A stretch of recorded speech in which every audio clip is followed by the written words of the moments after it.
In today's episode, we'll lift the curtain a little and we will show you some of the new terrains for the upcoming Breslau Poland Rallye. We will also visit the German couple Jan and Silke, who are always passionate when they talk about the RBI rallies.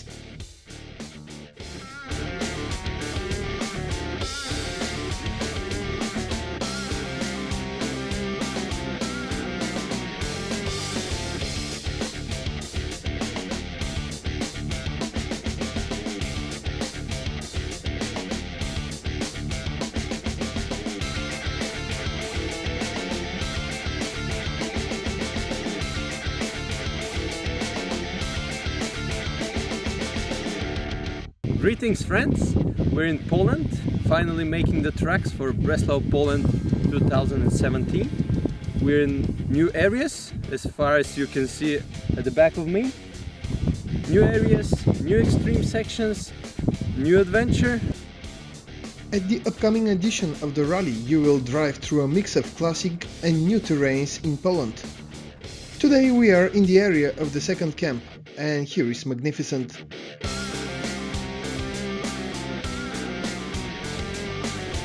Thanks to all the friends of Rallye Breslau who are doing all their best to find and prepare exciting tracks for all vehicles. We are sure you will have unforgettable memories from another edition of Breslau Rally. But we also guarantee that there will be no easy presents from us. You will need actually a lot of technical abilities to get to the final stages of Drawsko.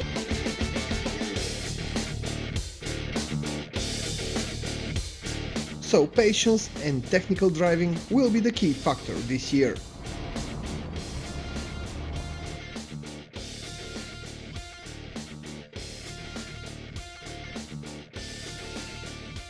We'll be more than happy to see you all here to test the new forest tracks, the new swamps, and to be in the final camp in Drawsko for the finish ceremony. We are all waiting for you there.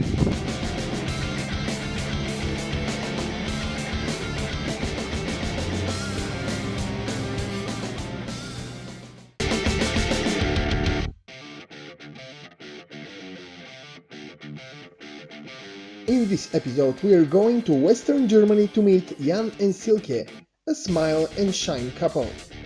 Actually they're together because of Breslau Rally, which met them years ago.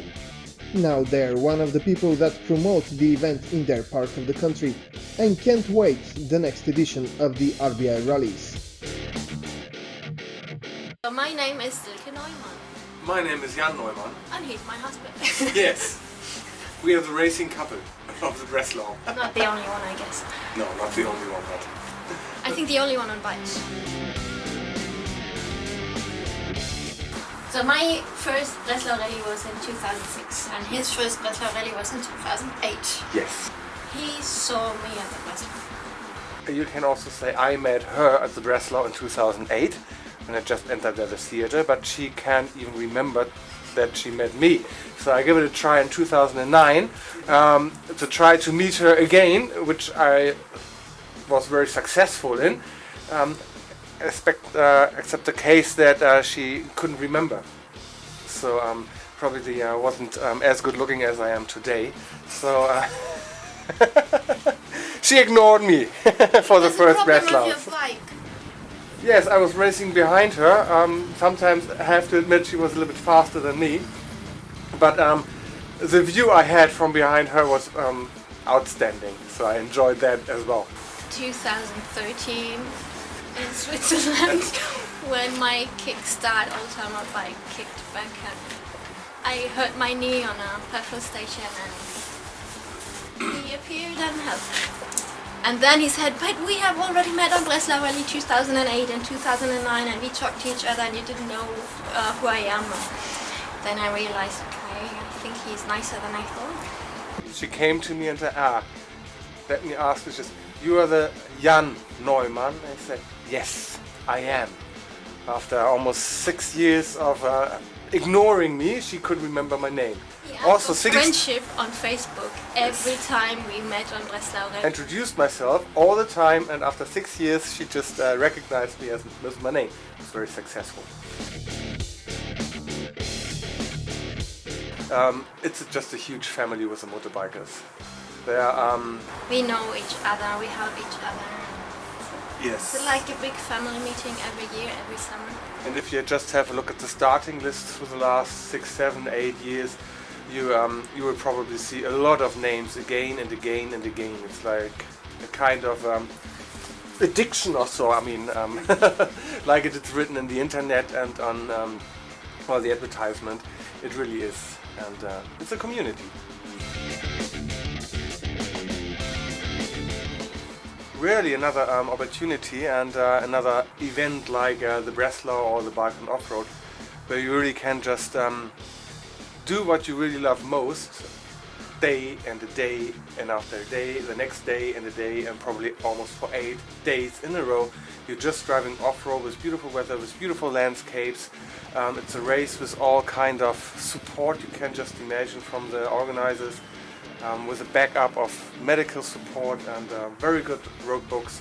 It's just a hell of a fun, even though we are not competing about the win. You enter a completely new world, like you forget all the life you have back at home, you forget about your work, your family, everything you have, so you live just that place, the rally, the bike, outdoors, the camp, off-road racing. Your mind is clear. You don't have any things to think about, just you come back to the camp, take care of your bike, take care of yourself, and then the next day is the same story. You go out racing, you're outdoor, you have fun, and no worries. We are quite good in navigation, so we're not the fastest, but once in a while, especially the Dutch, who can drive very fast, but they've got some problems with navigation, and they're overtaking you 2 or 3 times a day sometimes. So that's the fun of it, if you just can see that somebody missed the intersection and just went straight, therefore with 120 kilometers per hour, and then you just count the minutes down and wait when you see him again. And sometimes it's 50 minutes, 20 minutes, and say, yes. If I'm with my old Honda just going ahead and turning to the right, sometimes you just look back and say it's not so difficult to navigate, but then you just hear this very small 250 and just a huge dust cloud, and it's just passing by. And you look at your road book and say, this was not so difficult to recognize that after a certain kind of kilometers you really have to turn right. So I just have to catch her again. And the problem was we were both always riding alone, and when you ride alone you don't trust anyone else. It's just your navigation. And last year we were riding together, so I knew he was a good navigator and he knew I was a good navigator. So I thought, well, if I don't see him, it's straight. And with a small bike I was always like pushing and not navigating very well. And then sometimes he turned somewhere where we had to turn and waited for me, and I didn't see him. So I went on and he had to catch me, and we made more kilometers than any other competitors. The Breslau Rallye used to be the one everyone thought it was unmakeable, like too tough, too hard, too deep the mud, too much water. But it was special, so it was fun. It was okay, there was no other way to do it, so you had to do it, and I did. But now that we did the cross country, and you recognize everything, so you see, okay, this is the big mud hole. Oh yeah, it's cross country, so we go around it. And then you look back and see everyone stuck in the mud, and then I was quite happy. First I was forced more or less by Alex, because I just had electrical problems with the tracker. Because my old lovely 16-year-old Honda XR just has a kickstart and no battery at all, so I had to fix something to have currency and electricity. And it just came up that my wife, after 3 years of telling me that I should get a proper bike, I had to use the chance of getting a 2016 KTM. Your wife didn't want to be the sweet and try with anymore. We don't have to talk about this in front of the camera.